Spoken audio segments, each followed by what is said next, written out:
All right, welcome back, guys. We have another episode coming up here. We just finished off the AL West, and then we're going to jump to the AL Central for this episode. I have Tyler back again here. We're going to do the AL. I thought it'd be nice to have an AL guest on for that. Knows the divisions a little better than me, playing against them all the time. So the AL Central, this division, I think, has it been won by Chicago all 6 years? I'll have to look at the team history there, but I think it. Maybe the Twins won it the first, but at least the Yeah. last five or so have been the White Sox. Oh, I'm on the wrong team. I was like, Chicago really only won 68 games back in 2020? Yeah, so Chicago won, you're right. Chicago won 80 back in 2020. And then, yeah, the playoffs every year since. And then this is 21 on. This is their win total 96, 96, 102, 91, 88, 104. So essentially won minimum of 91 games and 88 every single year. The big difference has been their hitting compared to a lot of other teams. Their bat pip and batting average is just so solid. Last year they were hitting 259, 261, 264, 270, 261. And the pitching has just been phenomenal with Grandal leading the way with all those young pitchers in the couple of years past. They always seem to fluctuate between 3.8 and like 4.2 ERAs in each of the seasons until last year they peaked pitching wise at a 3.66 ERA. So historically, they've just been so good on the pitching side of things. And I think they have a chance to have their best pitching season ever this year with how elite those young arms have gotten now that they've all pretty much hit their potentials. What can you tell me about this top three and how good these guys are, Massey, Jones, and Soto? Yeah, it's insane. I felt very fortunate to get through them in the playoffs last year. At least ratings wise, Massey sticks out as the best for me and kind of a clear cut one. I think obviously that's hilarious to say after Soto came off winning the Cy and Rookie of the Year last year, but um, Massey's profile is one of the nicest things around, and he just absolutely just mopped up everyone in spring training. So yeah, that top three is probably the best in baseball, I would say.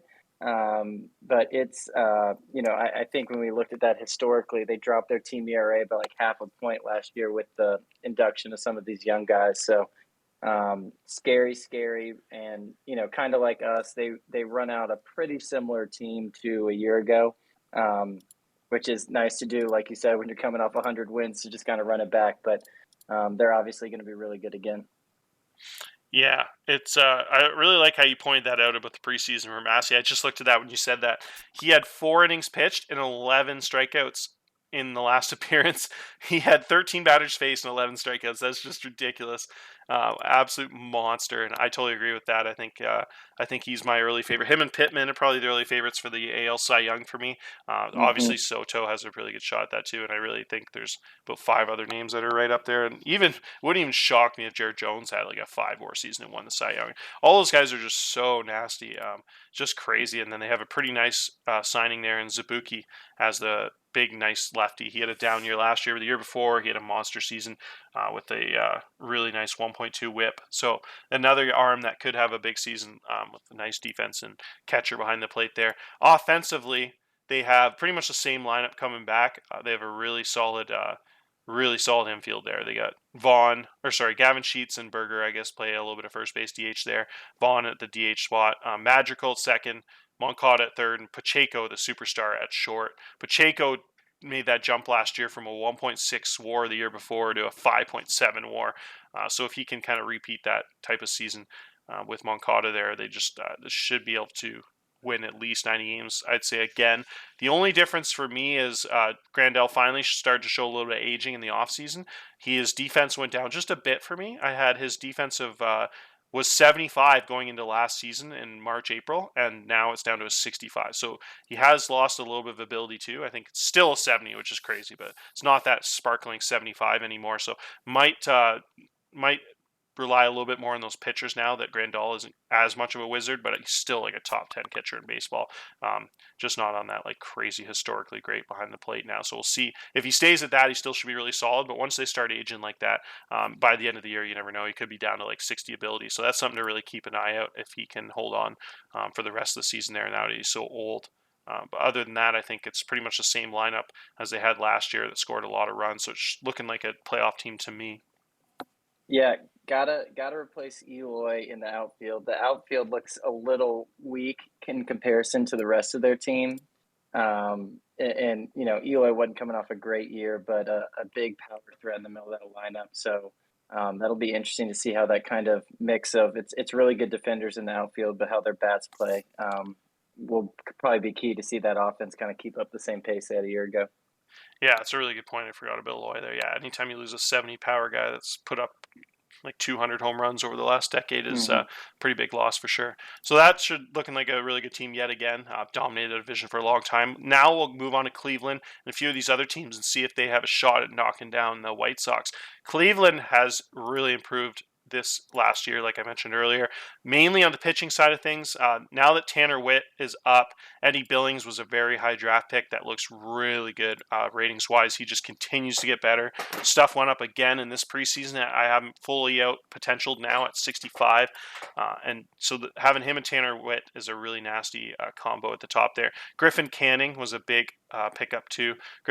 Canning they traded for in the offseason. He's got a huge ratings there too. Had a 3.5 WAR season in only 109 innings last year. Phenomenal season playing in the pitcher friendly ballpark in San Francisco.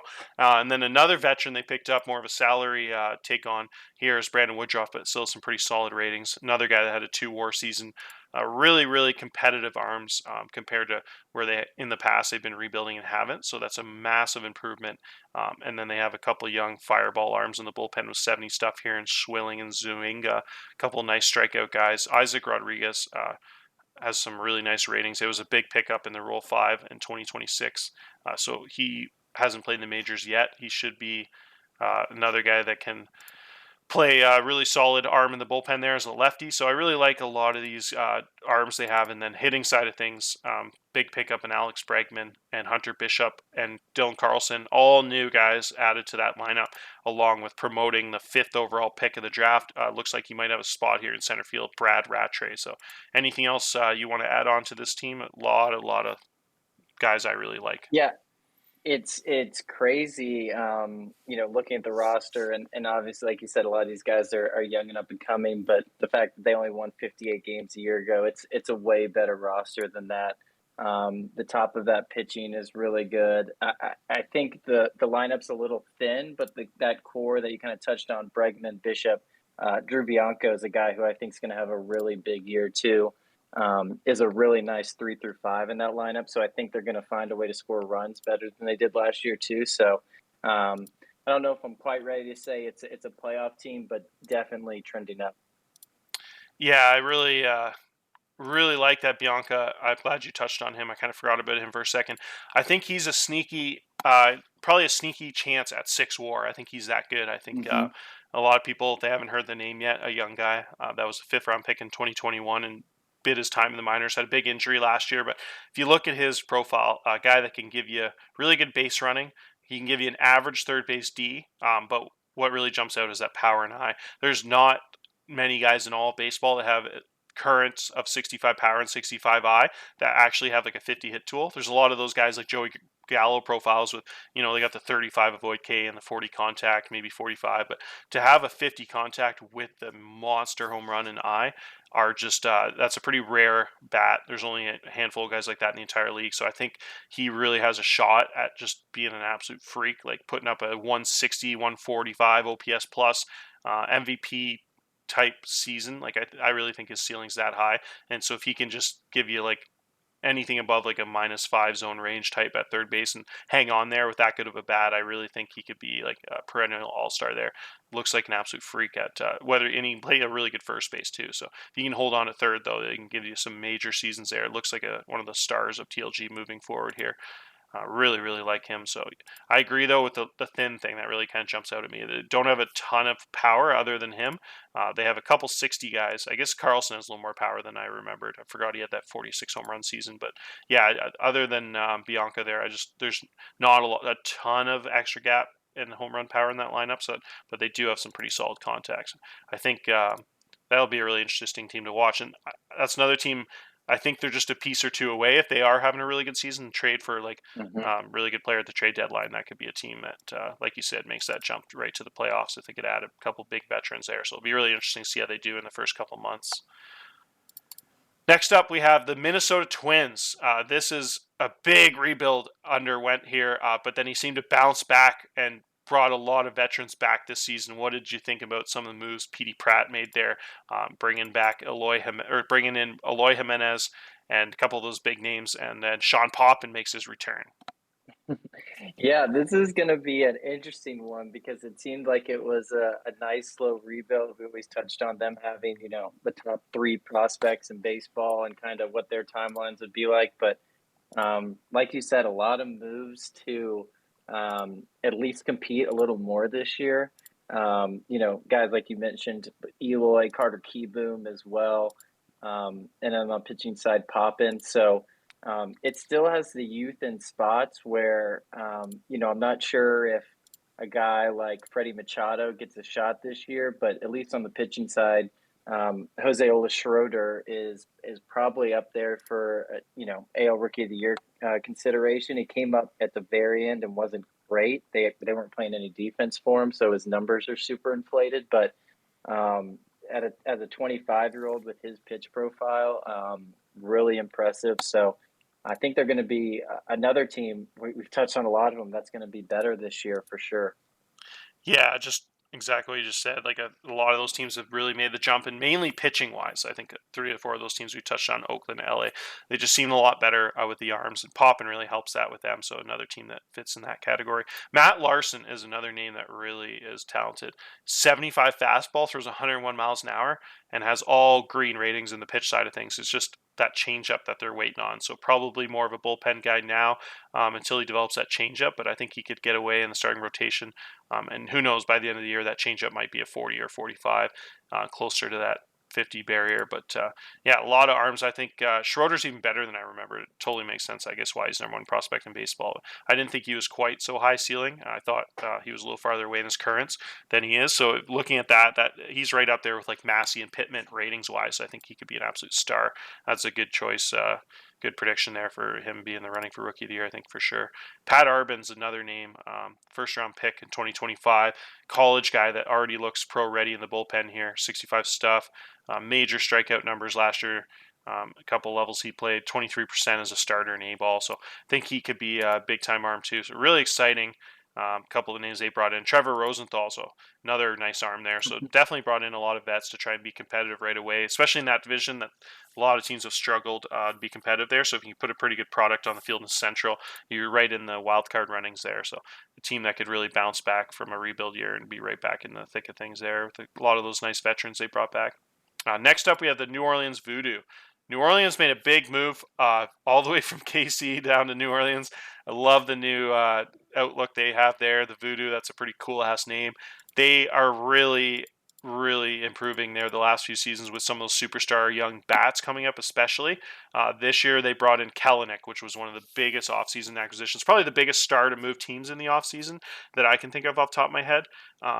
Really exciting to see what an outfield of him and Heston Kerstad and EP Reese and a couple of those rangy center fielders bring. What do you think about them offensively?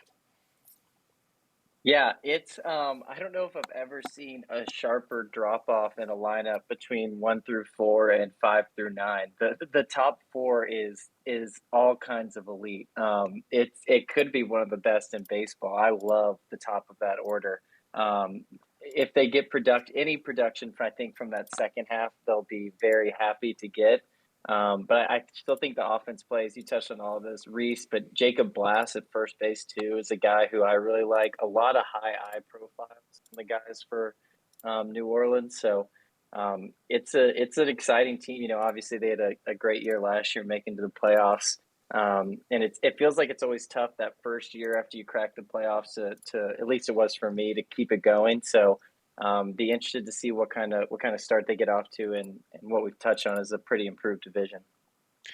Yeah, I think that's a great point. Looking at the bottom of that lamp, they're really going to struggle. I think 6 to 9, 5 to 9, getting on base. Um, or sorry, getting much production out of the hit tools, but I think those good eyes, like you said, really kind of make them a bit better than you would think. Shea Langlier's defensively is awesome catcher. Had a crazy Hmm. season last year defensively, so I love him. Looking at their roster, Trey Cruz had a little better season I thought last year. Only 53 starts, he gave them 2.6 WAR, so that's a really good season. Had 145 WRC plus, which is monstrous. Did not notice that before. That's quite the season out of him. So really like what he did offensively, and if he can repeat anything close to that, I think that'll help them out quite a bit. Brendan McKay is really interesting to me. I think ratings wise, at first base DH spot, he can really bring a lot of value. Really struggled last year in Colorado for whatever reason, but had a big year the year before that. So be interesting to see what he does if he bounces back or has another down year. So that'll be a guy to keep an eye out on. Really interesting hitting lineup though, for sure, for reasons you mentioned. The top guys being so good, and the bottom being so much worse. It should be really interesting to see if those um, they can score some runs there. I don't think it'll be a problem though with the middle of that lineup having so much home run power that should at least be average.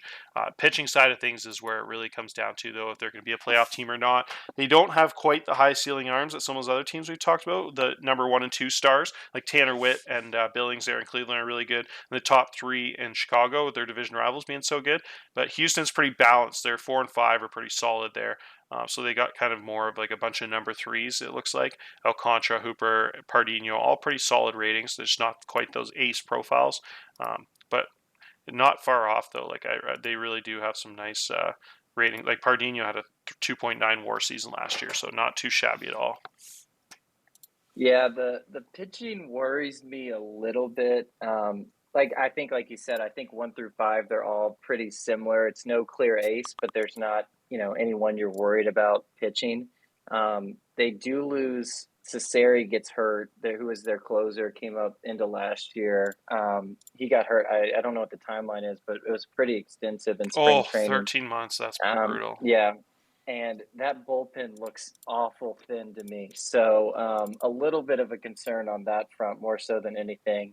I think they have a guy, Richard Vargas, slotting in as the closer right now. It's a guy who, he was actually good once he got up to the majors last year, but he kind of like plays the field too. So kind of an interesting two-way guy as the closer. So I'll be interested to see how the bullpen plays out. Yeah, I love Vargas as a prospect. Young guy there, short guy with crazy stuff and 101 mile an hour gas. So 80 changeup potential. So that's a crazy fastball changeup profile. Be so cool to see when he's fully developed there how good he is. Love the uh, love the ceiling on him. But yeah, I agree that bullpen definitely probably needs a piece or two at the trade deadline if they're going to make the playoffs there. So I think that's another team to watch. Them and Cleveland's kind of in similar spots, young teams that are probably a piece or two away from competing with the big boys. So if they can have hot starts and maybe make some big trades at the deadline there, bringing a couple veteran relievers, they should be have really good shots there to make the playoffs. So we'll keep an eye on, see which one of those teams can accomplish that. I think next up we have the Detroit Tigers. The Detroit Tigers have struggled throughout the history of TLG. They started off with a really bare roster, and Chad has been very patient there. Um, Waited out the contract for Cabrera, got him off the books, and then had a couple big high draft picks the last few years, and has really built up to the point where he's finally in a good spot financially. Doesn't have any of those really bad contracts on the books now. Couple big names there too. They have Quincy McAfee, really nice contract there, crazy ratings, and only making 8-15 million the next couple seasons. And Riley Green is still only making 6 million for a guy that has a crazy profile. So really like the spot they're in. They're on the books for 83 million, but they definitely have a lot more talent than they've had in the past couple of years. I think they got some names that could make some noise there. So what do you think about them, and do you think their pitching is going to be good enough to be able to compete with those other teams around the same talent level as them? Well, no, I don't. I don't think the pitching's good enough. Honestly, it's just some guys that need to improve a little bit. The top of that rotation is two vets and and Waddell. And then after that, Cy Snead is older too, but Wallace and Edgar Gonzalez, both younger guys that need to develop a little bit. Um, Another lineup that's really fun to me, Mike Romero is a guy who it looks like he's going to sit right in the middle of that order as a rookie, coming a couple games in Double A last year, but essentially coming straight up from High A. Big time power bat. So that 2 through 4 of Green, Romero, and McAfee is going to have to drive a ton of the success. Not the easiest ballpark to hit in, but Those three are going to be super fun to watch as a trio. Wow, yeah, I didn't realize Romero was so developed. That's another guy I hadn't really looked at in a long time. 75 current power. That guy's some major potential. That's exciting. Looking at some of the other pieces here, Detroit's a team I've kind of haven't paid as close attention to this past year, so it's nice to catch up on them in this video. Ryder Jones is a name that's been a nice consistent bet for them. We'll see what he's got left in the tank there. I always love that his seasons there. I know he had a just something about that name or whatever. Something about him. I've always been a fan of him, even though he's been pretty mediocre. But Nico Horner, I was a huge fan of that trade a couple years ago, bringing him in. He had a really nice 2.6 WAR season there. And Blankenhorn is a really cool guy as a captain there. Nice on a young team to have that captain veteran to really help with the mental side of things there. So yeah, it'd be really interesting. I think I agree with that though. I think those arms, they need to be able to bring in another starter, even just an average vet, to be a little more competitive there, to be able to compete. I think with KC and Cleveland in that division a little stronger. I do like. I'm glad you said that name. I never knew how to pronounce that. I never said it out loud before, so I avoided it. I But could be totally wrong. I could be I totally wrong. think there's he has a brother too, so I think there's two of them out there in the league somewhere. And I don't know if he's still in the majors in TLG, but I thought there was the Noah brothers or something. But yeah, no, that's. I do. I just will say that I do have quite a man crush on Riley Green. I know he's just one of the most exciting young players in real life on the prospect list. I think he's in the top 10. Guy that actually has a shot probably to be the number one prospect in baseball by the end of the year once Bobby Witt, Adley Rushman, and Julio Rodriguez are all on pro rosters in real life to start the season, I think. So I think with some of those guys graduating off Fangraph's top 100 list, I think Riley Green's in the short list to be a top 3 player and prospect in all baseball in real life. So he's turned into a stud in TLG. Finally lived up to those ratings after a couple down years.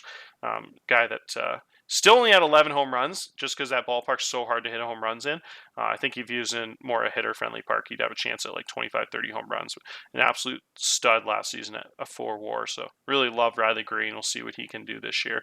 Just love his overall plus profile, pretty much everything across the board, like a 5-tool player. So pretty exciting there.